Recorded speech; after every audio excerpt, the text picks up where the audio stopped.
From a small-town pharmacy to a global empire, from trading soda for vodka with the Soviet Union to briefly becoming one of the largest naval powers on Earth. This is the story of Pepsi's relentless quest for world domination, a quest filled with unlikely alliances, devastating mistakes, and a constant battle against its arch-rival.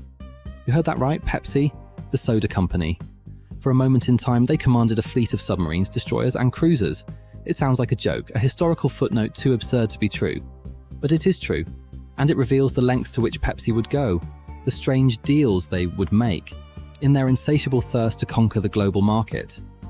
But the real question is, at what cost? What compromises were made? What lines were crossed? This isn't just a story about soda, it's a story about ambition, power, and the unexpected consequences of a global war, a cola war. Chapter 1. Brad's Drink and the Sugar Gamble. It all began in the charming coastal town of New Bern, North Carolina. The air hummed with a murmur of conversations, punctuated by the clinking of glasses and the laughter of children chasing fireflies. Here, amidst the scent of spices and elixirs, Caleb Bradham, a pharmacist, toiled away at his soda fountain. But Bradham wasn't just mixing drinks, he was chasing a dream that had already been shattered once. Financial hardship had forced him out of medical school, crushing his aspirations of becoming a doctor. The weight of his family's future rested on his shoulders, the dream of becoming a doctor replaced by the urgent need to provide. He poured his energy into his pharmacy, hoping to create something. More, he experimented tirelessly, blending cola nuts, vanilla, and rare oils into a concoction he called Brad's Drink. Each failed concoction was a blow, a reminder of the risk he was taking, the security of his pharmacy job fading with every fizzled attempt. But he persisted, driven by a belief that he could create a drink that was both delicious and therapeutic. And he did. Brad's Drink became a local sensation. People flocked to his pharmacy, seeking relief from dyspepsia, indigestion, and a refreshing escape from the southern heat. It was more than just a soda, it was a tonic, a promise of well-being in a glass. Bradham, sensing the potential, renamed his creation Pepsi Cola, a name that hinted at its supposed digestive benefits. He patented the formula, and the Pepsi Cola company was born. The future looked bright, bubbly, and full of promise. Bradham's dream, however, was built on a foundation of sugar, and that foundation was about to crumble beneath him. He, like many others, believed that sugar prices, inflated by World War I, would continue to rise. He invested heavily, stockpiling sugar in anticipation of even greater profits. But he was wrong, catastrophically wrong. Sugar prices didn't just fall, they cratered, like a ship sinking under the weight of a sudden storm. Warehouses overflowed with unsold sugar, the sweet scent turning sour with the stench of financial ruin. Bradham's gamble had backfired. The Pepsi Cola company, once a beacon of hope, was bankrupt. His dream once again lay in ruins. But the soda wars were just beginning, and the path to challenging the Coca-Cola behemoth would be a roller coaster of soaring highs and terrifying lows, starting with a gamble that could have easily sent Pepsi Cola fizzling into oblivion before its story even truly began. And that gamble was about to put everything at risk. Chapter 2. Nickel Guth's Resurrection. The Roaring Twenties had crashed into the Great Depression. Fortunes were lost, dreams were shattered, and the nation was gripped by economic despair. In this bleak landscape, a new player emerged, a man with a chip on his shoulder and a score to settle, Charles Guth. Guth, the fiery president of Loft Incorporated, a candy and soda fountain chain, had a personal vendetta against Coca-Cola. They had refused to give him a discount on syrup, a snub he took personally. Guth, a man who'd built his own candy empire from scratch, saw a bit of himself in the failed Pepsi brand. A scrappy underdog with potential. He wouldn't just beat Coca-Cola, he'd prove them wrong. He acquired the Pepsi Cola trademark and assets for a pittance. A gamble in a time when most businesses were clinging to survival. But Guth's gamble wasn't just about price, it was about timing. He saw a nation on the brink of economic despair, and he had a plan to offer them a small, affordable luxury. Guth's strategy was audacious. He slashed the price of a 12-ounce bottle of Pepsi to a nickel, the same price as a much smaller 6-ounce bottle of Coca-Cola. Nickel, the jingle proclaimed. A full glass for a nickel, too. Lines snaked around the block, people clutching nickels, eager for a taste of affordable luxury. In a time of hardship, the clinking of bottles became a soundtrack of hope. Pepsi, once on the brink of oblivion, was resurrected by the sheer desperation of a nation and the cunning of a man with a grudge. Nickel Nickel campaign was a stroke of genius. It tapped into the temper of the Depression, offering value and a momentary escape from hardship. Pepsi had found its niche, not as a luxury, but as an affordable indulgence for the masses. Nickel Nickel campaign had resurrected Pepsi, but Guth knew that survival wasn't enough. He craved dominance, and that meant taking the fight directly to Coca-Cola. Chapter 3. The Cola Wars Ignite Early Battles. As the nation emerged from the shadows of the Great Depression, a new battle was brewing, one that would shape the future of soft drinks forever. The Cola Wars had begun, and Pepsi was ready to fight. Charles Guth, now at the helm of a revitalized Pepsi Cola, understood that to compete with the behemoth Coca-Cola, he needed more than just a catchy jingle.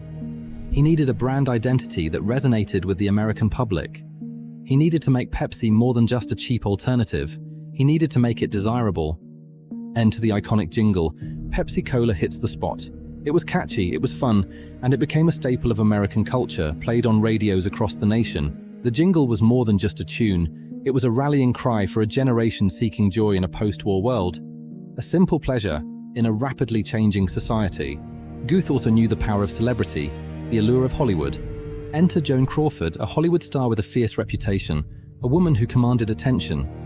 Crawford, with her signature arched eyebrows and a gaze that could melt glaciers, brought an undeniable aura of Hollywood glamour to the Pepsi brand. She became the face of Pepsi, and her endorsement helped elevate the brand's status, associating it with sophistication and style. But Coca-Cola was not about to back down. They had their own marketing juggernaut, their own established image of wholesome Americana. The competition was fierce, a clash of titans. The Cola Wars were heating up, with both brands vying for the hearts and wallets of consumers, battling for every inch of shelf space, every billboard, every radio spot. The rivalry was not just about taste, it was about identity. Coca-Cola represented tradition and nostalgia, the familiar comfort of the past. Pepsi, on the other hand, positioned itself as the drink of the new generation, a symbol of change and progress. The stakes were high, and the battle lines were drawn. It was a battle for the soul of the American consumer. Nickel Nickel campaign had resurrected Pepsi, but Guth knew that survival wasn't enough. He craved dominance, and that meant taking the fight directly to Coca-Cola. The Cola Wars were about to escalate to new heights, fueled by changing demographics, evolving tastes, and ever more sophisticated marketing techniques, but Pepsi's next move would be its most audacious yet. Chapter 4. The Pepsi Generation and Shifting Battlegrounds. 1960s, a decade of revolution. Social upheaval, cultural shifts, and a generation yearning to break free from the constraints of the past. And Pepsi saw an opportunity to define itself, not just as a soda, but as a symbol. So they launched the Pepsi Generation campaign, a bold move that targeted the youth market directly. This wasn't about price anymore, it was about attitude. Pepsi wasn't just a drink, it was a lifestyle, a statement of belonging, a rejection of the old guard. Coca-Cola, with its focus on tradition and nostalgia, suddenly seemed outdated. Pepsi, on the other hand, was vibrant, energetic, and alive. They were speaking directly to a generation that was questioning everything, challenging the status quo, and demanding something new. The Pepsi Generation wasn't just a slogan, it was a cultural phenomenon. It tapped into the mood of the era, reflecting the aspirations and anxieties of a generation on the cusp of change. Pepsi had successfully positioned itself as the drink of the future, but the Cola Wars were far from over. Coca-Cola, stung by Pepsi's success, retaliated with its own youth-focused campaigns. The battleground had shifted from price to perception, from value to values. The advertising budgets soared, the creative teams pushed the boundaries. The rivalry became a spectacle, a constant back and forth of one-upmanship, each company striving to capture the hearts and minds of a generation. And then came the Pepsi Challenge, a direct head-to-head confrontation. Blind taste tests conducted across the nation revealed a shocking truth. In many cases, people preferred the taste of Pepsi. The Pepsi Challenge was a marketing masterstroke. It was simple, it was direct, and it was devastatingly effective. It challenged Coca-Cola's dominance in a way that no previous campaign had. It forced consumers to question their loyalty, to reconsider their assumptions, and to taste the difference. Cola Wars had entered a new phase. The Pepsi Generation had thrown down the gauntlet, and the Pepsi Challenge had landed a direct hit. Coca-Cola was reeling, forced to reevaluate its strategy and fight back with everything it had. But Pepsi's momentum was undeniable, and the battle for soda supremacy was about to reach its peak. Chapter 5: New Coke, New Battles and the Cost of Victory. 1980s, a decade of excess, ambition and a change. The Pepsi challenge had shaken Coca-Cola to its core, forcing the giant to confront a terrifying possibility that they were losing their grip on the American consumer. And so, in 1985, Coca-Cola made a decision that would go down in marketing history as one of the biggest blunders of all time. They changed the formula. They introduced New Coke. Public reaction was swift and it was furious. Loyal Coke drinkers felt betrayed. They didn't want a new Coke, they wanted the real Coke, the taste they had grown up with. The backlash was so intense, so widespread, that it became a national news story. For Pepsi, this was a gift, a golden opportunity. Coca-Cola had handed them a victory on a silver platter. They capitalized on the moment, launching ads that mocked New Coke and celebrated the choice of a new generation. But the victory was short-lived. Coca-Cola, realizing their mistake, quickly backtracked. They brought back the original formula, now rebranded as Coca-Cola Classic.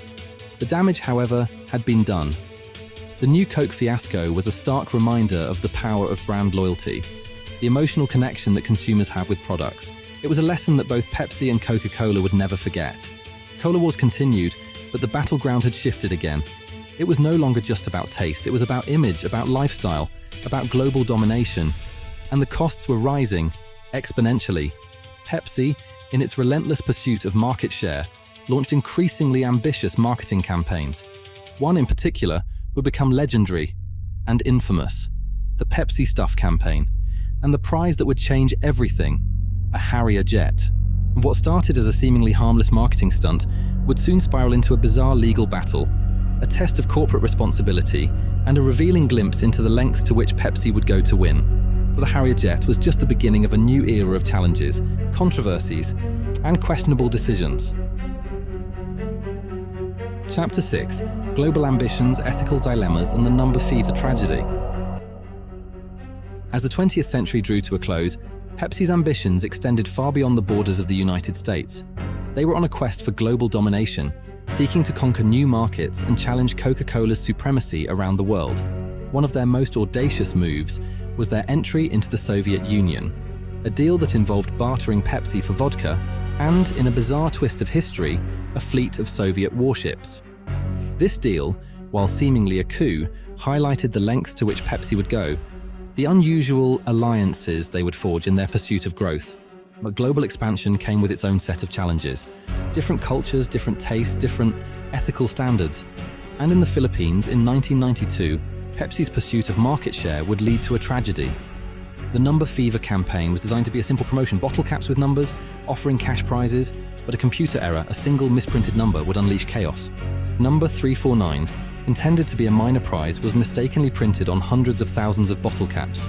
Suddenly, Pepsi owed millions of dollars to countless winners. The company, facing a financial crisis, refused to pay the full amount. The result was outrage. Protests erupted. Pepsi trucks were attacked, lawsuits were filed. The Number Fever tragedy became a symbol of corporate greed and irresponsibility, a dark stain on Pepsi's reputation. Number Fever disaster was a stark reminder of the potential consequences of unchecked ambition, the human cost of corporate missteps. It was a lesson that Pepsi and the entire business world would be forced to confront. The pursuit of global dominance had come at a price. The Cola Wars had claimed victims, not just in the boardroom, but in the streets, in the homes of ordinary people. And the question remained, was it all worth it? 5 dead and many more injured in the numbers debacle. A legal battle over a Harrier Jet. The story of Pepsi is a story of ambition, innovation, and rivalry. But it's also a story of ethical dilemmas, unintended consequences, and the enduring question of corporate responsibility. And the story is far from over. Chapter 7: The 21st Century and Beyond. Health Concerns, Sustainability, and the Future of Soda. The late 20th and early 21st centuries marked a turning point for PepsiCo. The Cola Wars were still simmering, but a new battleground was emerging: the entire food and beverage landscape. The company realized that its future lay not just in winning the soda battle, but in diversifying its portfolio, adapting to changing consumer tastes and becoming a dominant force in the broader snack and beverage market. Seeds of this transformation were sown decades earlier with the groundbreaking merger of Pepsi Cola and Frito-Lay in 1965. This wasn't just about combining two companies, it was about creating a synergy, a perfect pairing of salty snacks and sweet drinks, Pepsi and Lay's. A match made in marketing heaven. The combination was a stroke of genius. Suddenly, PepsiCo had a presence in both the beverage and snack aisles of supermarkets, a powerful advantage in the fight for shelf space and consumer attention. But PepsiCo wasn't stopping there. They set their sights on another rapidly growing market, sports drinks. The acquisition of Quaker Oats in 2001, primarily for the Gatorade brand, was a pivotal moment.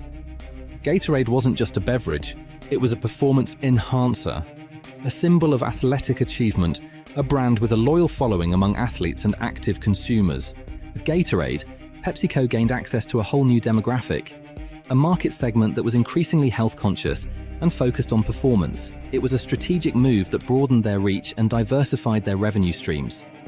The acquisition of Tropicana in 1998 further solidified PepsiCo's position in the better-for-you beverage market.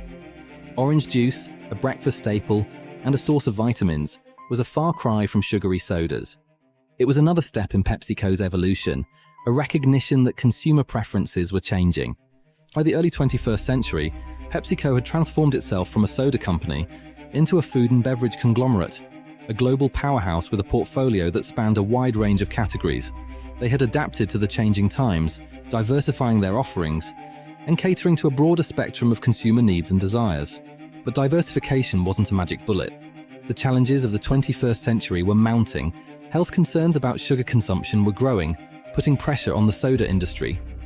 Environmental concerns about plastic waste were intensifying, forcing companies to rethink their packaging and production methods. And new competitors were emerging, offering a dizzying array of alternative beverages, sparkling water, kombucha, energy drinks, and more. PepsiCo found itself at a crossroads. They had successfully diversified their product portfolio, but the core brand Pepsi was still associated with sugary drinks and the legacy of the cola wars. The question was, could they navigate these new challenges, maintain their market share, and continue to grow in a world that was increasingly focused on health, sustainability, and choice?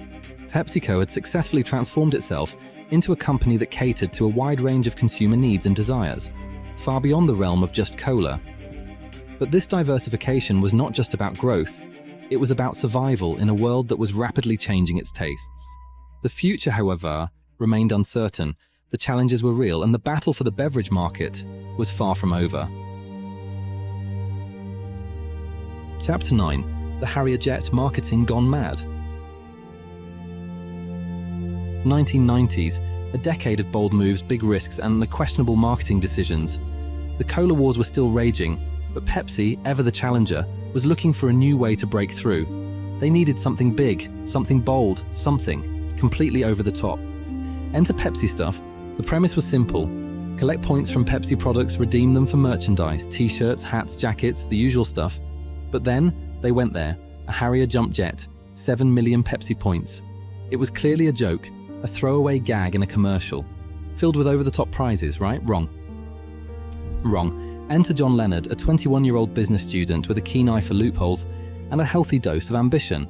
He saw the Harrier Jet not as a joke, but as a challenge. Leonard, fueled by a mixture of youthful audacity and a lawyer's understanding of loopholes, saw not a joke but an opportunity. He became obsessed, poring over the Pepsi Stuff catalogue, calculating points, and dreaming of soaring through the sky in his own military jet. He was going to get that Harrier Jet.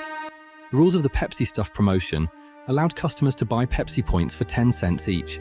Leonard realized that at that price, the Harrier Jet would cost him a mere $700,000, a steal for a military aircraft worth tens of millions. He raised the money, assembled a team of investors, and sent PepsiCo a check for a little over $700,000, enough for the 7 million Pepsi points, plus the shipping and handling. He was serious, deadly serious. PepsiCo, understandably, was stunned.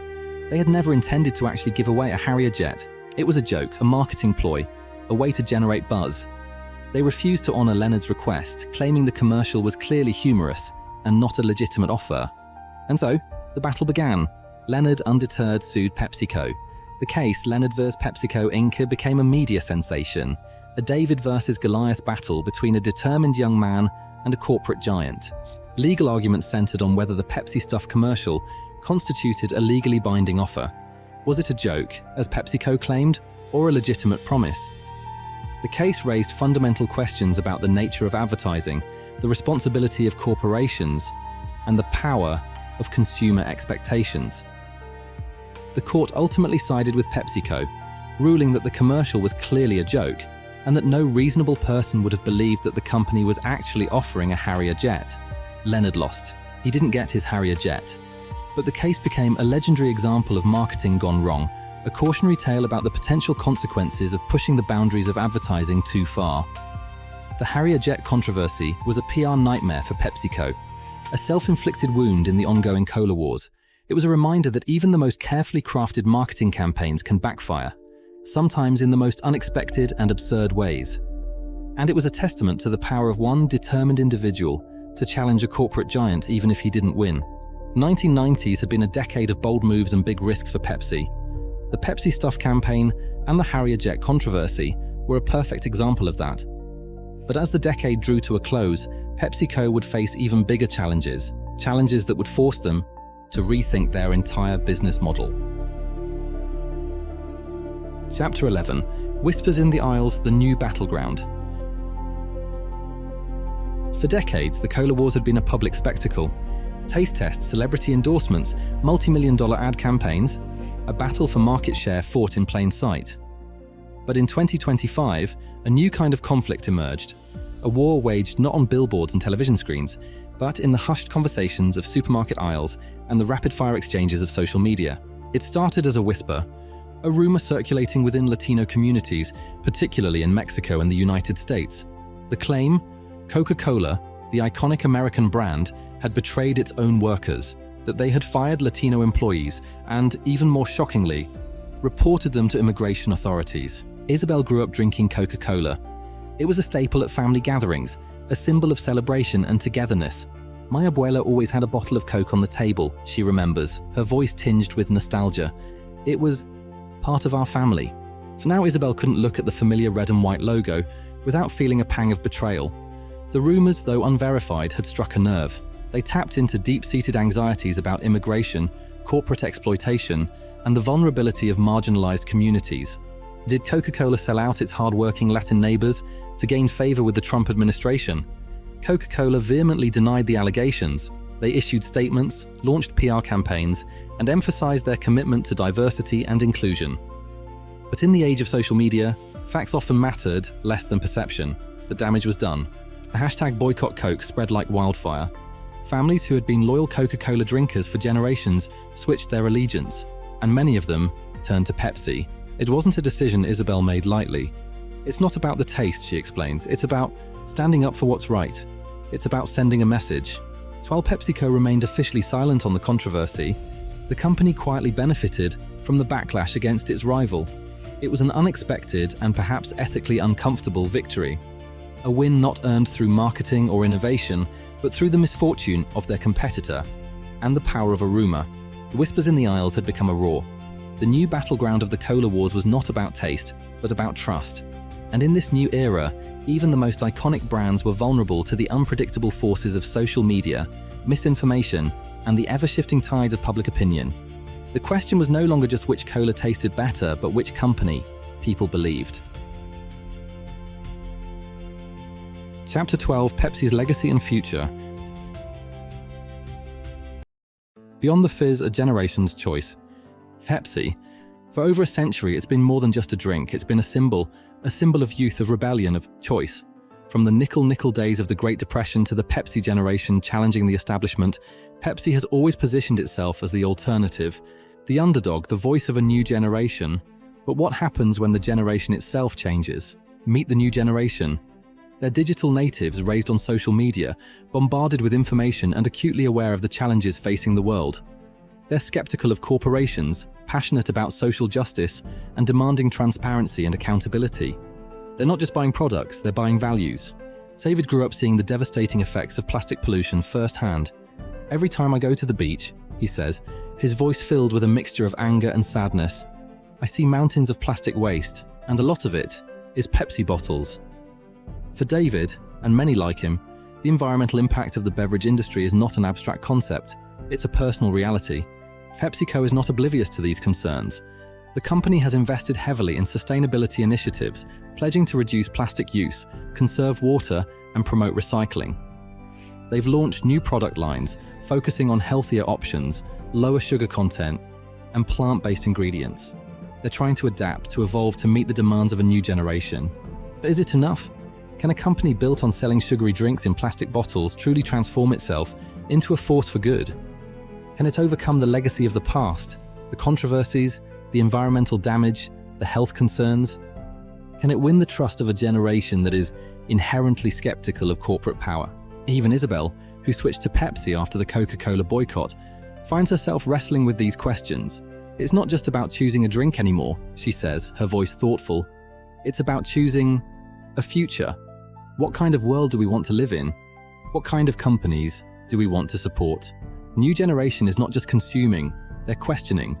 They're not just buying products, they're demanding change, they're holding corporations accountable, using their voices, their purchasing power, and their social media influence to shape a more sustainable and ethical future. Future of Pepsi, and indeed the future of the entire food and beverage industry, rests in the hands of this new generation. Will they embrace Pepsi's efforts to change? Will they demand even more radical transformations? Or will they turn their backs on the brands of the past, seeking out entirely new alternatives? The choices they make will determine not just what we drink, but what kind of world we live in.